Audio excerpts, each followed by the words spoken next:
Rick had saved the Emperor's life 7 times, but in return, the Emperor killed Rick's entire family. He even had a special weapon, the dragon's scepter, forged. A weapon for suppressing Rick's proud illusionary arts. For this, Rick fled to the mountains and hid there for 20 years, biding time to gather strength and revenge the Emperor. At this time, the Emperor, unaware of Rick's plans, gave the dragon's scepter to Jack, the Minister of Justice, and granted him the power to judge all acts of injustice. But this only aroused the Queen's suspicion and fear. In her eyes, she was the sole pinnacle of power. Yet this dragon's scepter, using injustice as a reason, could be used to pass judgment on her. So illusionist Norman approached the Queen with a plan. She should say her son was allegedly hurt by the dragon's scepter, then send troops to suppress Jack's Ministry of Justice. This way she could seize the dragon's scepter and destroy it in one fell swoop. Before long, the Queen led her troops to surround the entire Ministry of Justice, but after searching for a long time, they still couldn't find Jack or the dragon's scepter. As it turned out, Jack had already hidden in a secret chamber. He'd known the Queen would come after him, and he also knew there was a true mastermind behind everything. The Queen was just a pawn being used.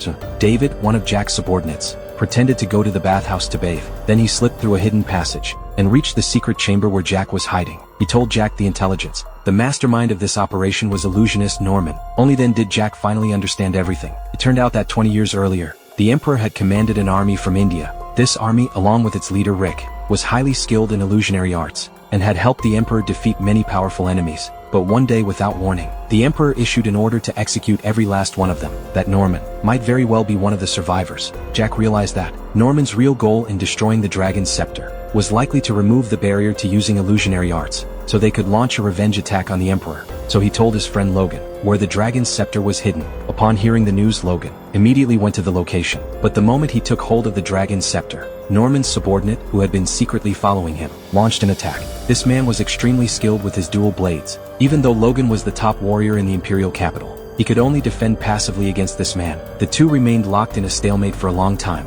Just then, 2 stone statues suddenly collapsed. Logan couldn't dodge in time and had his ankle pinned. The man seized the chance to deliver a fatal strike, but it hit the dragon's scepter dead on. In the next second, his weapons shattered instantly. It turned out the dragon's scepter, when spinning at high speed, could not only break through illusions, but also use vibrations to destroy the enemy's weapons. So, Logan, having recovered his wits, fought with the dragon's scepter. With just one move, he killed the man on the spot. He had successfully guarded the dragon's scepter. Meanwhile, on the other side, David, who was tasked with delivering messages, was being followed by Lisa. Lisa sensed something was wrong with the bathhouse, so she burst in, but she came face to face with David. When Lisa saw his naked body, she immediately averted her eyes, but moments later, she regained her composure and started commenting on David's physique. Later, she even said she'd come back to watch him bathe again. Sometime later, the Queen, having failed to find the dragon's scepter, had no choice but to return to the palace. But not long after, Logan was also summoned to the palace. He thought the secret of the dragon's scepter had been exposed,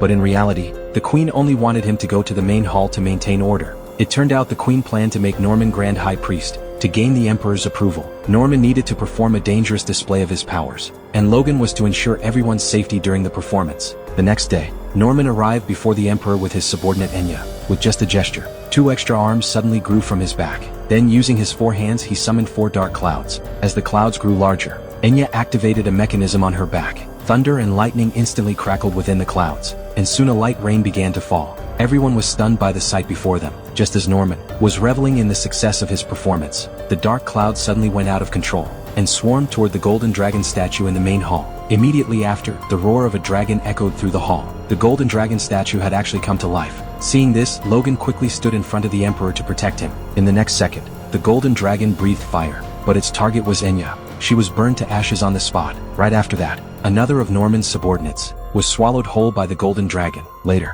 the golden dragon broke through the roof and flew away, and Norman also disappeared without a trace. Logan immediately ordered his men to escort the Emperor away, while he went to chase after Norman. But what Logan never expected was that when he ran out of the main hall, he saw another version of himself. This fake Logan walked away calmly, leaving behind a floor covered in corpses, and a real Logan who had no way to prove his innocence. At this time, the Queen, eager to shift the blame, attributed everything that had happened to Logan. As a result, he was thrown into prison. On the other side, Jack, who had heard the news, rushed to the main hall at once. He only glanced at the scene and immediately concluded that everything was an elaborate hoax. Jack lifted the curtain under one of the chairs. The missing golden dragon statue was actually hidden there. It turned out the resurrected golden dragon had been nothing but a large-scale illusion. Later, Jack went to the prison and released Logan. Logan immediately told Jack that Norman was the one behind all this. But Jack didn't agree with this. He led everyone to search the main hall thoroughly, and finally, succeeded in finding Norman's long-dead body in a hidden compartment under a carriage. It turned out that before entering the main hall, Norman had already been replaced by the real culprit, and the only person in the world capable of creating an illusion of that scale was the leader of the India army, Rick. To gather more clues about Rick, Jack sent David to India to find Jesse, an illusionary master as powerful as Rick. So David quickly mounted a horse and set off for India. At this time, Lisa was worried about David's safety, so she also rode a horse and chased after him, but she ran into the India army that was already pursuing David. These men unleashed a large-scale illusion, then transformed into flying monsters, and kept attacking Lisa. At the critical moment, Lisa jumped into the air and grabbed one of the monsters, but when she stabbed it with her dagger, the monster suddenly turned into the queen. In the next second, a spear pierced Lisa's abdomen. Even though she was quick and agile, she couldn't shake off the monster's pursuit. She fled in a hurry, and finally fell from the roof. Just as Lisa was on the verge of death, David appeared just in time. He hid with her in a secret compartment, which allowed them to escape the pursuit. Later, Lisa fainted from exhaustion. When she woke up again, her clothes were gone. Lisa thought David had raped her, so she picked up a dagger and attacked David, but she was severely injured and soon grew weak and collapsed again. At this time, David didn't run away. Instead, he took care of her patiently. Lisa, who had been trained as a weapon since childhood, was being cared for gently by someone for the first time. Because of this, she fell in love with David. However, David's mission was extremely urgent. After settling Lisa in a safe place, he immediately continued his journey to India. But what no one expected was that the illusionary master Jesse had already died. All that remained here was his apprentice Jerry. Jerry had fallen into a long meditation. He had almost merged with the tree beside him. Even when David took out the token Jack had given him, Jerry still showed no reaction. Just as David was about to touch him, a white-haired gorilla suddenly dropped down from the sky. Right after that, David was pulled into an illusion. It turned out that this was an illusion created by Jerry. He told David that he had devoted himself to Buddhism and did not want to get involved in the conflicts between armies. As his words came to an end, the gorilla led David out of the illusion. But before leaving, David still received a brocade pouch from Jerry. He didn't dare to delay, and immediately rushed back to the Ministry of Justice, then handed the pouch to Jack. It turned out that inside the pouch was a Buddhist scripture written in Sanskrit. As long as one chanted this scripture with concentration, they could be temporarily immune to India Army's illusions. However, Jack thought this was not enough. The India Army had been lying low for 20 years, and their strength was enough to overthrow the entire country. Now that both the Emperor and the Queen had been sheltered in the Ministry of Justice by him, he needed more support to defend the place. To persuade Jerry to help in person, Jack decided to go to India himself, but he was also worried that the India Army would seize the chance for a surprise attack. Just then, David recommended Lisa to him. Even though they had been enemies before, he believed Lisa was trustworthy. After Lisa set off for India, with a letter from Jack asking for help, Rick also gathered all his troops. Due to his fear of the dragon scepter's power, Rick first sent someone to pretend to be the queen, planning to trick Jack into handing over the dragon scepter. But just as the dragon scepter was about to be seized, Jack launched a quick attack. It turned out that he had seen through the disguise a long time ago.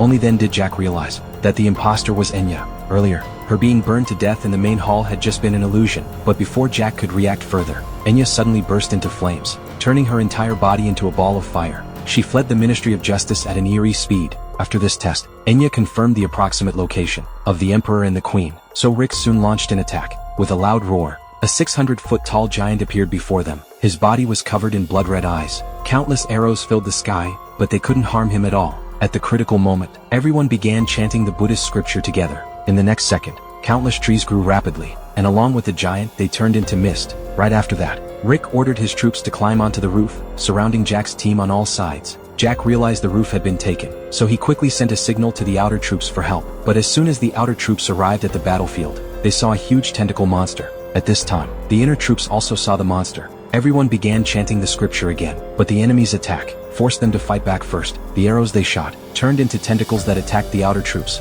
Under the influence of the illusion, the two sides began killing each other. Jack watched as his own men died one after another, so he immediately picked up the dragon's scepter and jumped alone into the middle of the tentacle monster. As the dragon's scepter let out a soft hum, all nearby illusions were shattered instantly. Only then did the chaos finally stop. Just then, black smoke suddenly rose from the backyard, a signal that the Emperor's hiding place had been found. Seeing this, Enya rushed in at once, intending to assassinate the Emperor directly. Little did she know, this was all part of Jack's trap. When she burst into the hiding place, what awaited her was Logan, the top warrior of the Imperial capital. Enya immediately turned into a ball of fire, trying to escape, but the area had long been covered with sulfur. Trapped inside an iron cage, Enya could only watch as she was burned alive. On the other side, Rick had finally waited for the dragon's scepter to appear. With a single order, All his men launched an attack. They threw a large number of smoke bombs, then used grappling hooks to seize Jack. The dragon's scepter fell to the ground as a result. Right after that, Rick waved the weapon in his hand, and the 600-foot-tall giant reappeared. It grabbed Jack tightly in its hand. Jack chanted the Buddhist scripture repeatedly, but it had no effect. At the critical moment, Logan threw a dart, saving Jack from the giant's grasp. Then David tossed the dragon's scepter to Jack, but Rick caught it instead. Just as Rick thought he had won, Lisa arrived with Jerry. The white-haired gorilla immediately snatched the dragon's scepter and smashed all the monsters that tried to approach it. Seeing this, Rick ordered the giant to attack. The giant spat out 3 tentacle monsters, wrapping Jerry up layer by layer. But in the next second, all the tentacle monsters turned on the giant instead. After that, the giant opened all the eyes on its body, trapping the white-haired gorilla completely, then launched a fatal attack. But when it looked up, the white-haired gorilla was already on top of its head, letting out a roar. The gorilla caused the massive giant to explode instantly. Rick also fell to the ground in a sorry state. Jerry urged him to let go of his hatred, but Rick suddenly threw a hidden weapon. Dozens of blades surrounded Jerry's head. One wrong move would cost him his life, but his arrogance didn't last long. Blades soon surrounded Rick's head too. Jerry spun the dragon's scepter, and the blades around his own head shattered in an instant. Then, Jerry told him, "As long as you let go of your hatred, the blades around your head will disappear." Finally, persuaded by Jerry, Rick let go of his hatred. This revenge, which had been brewing for 20 years, finally came to an end.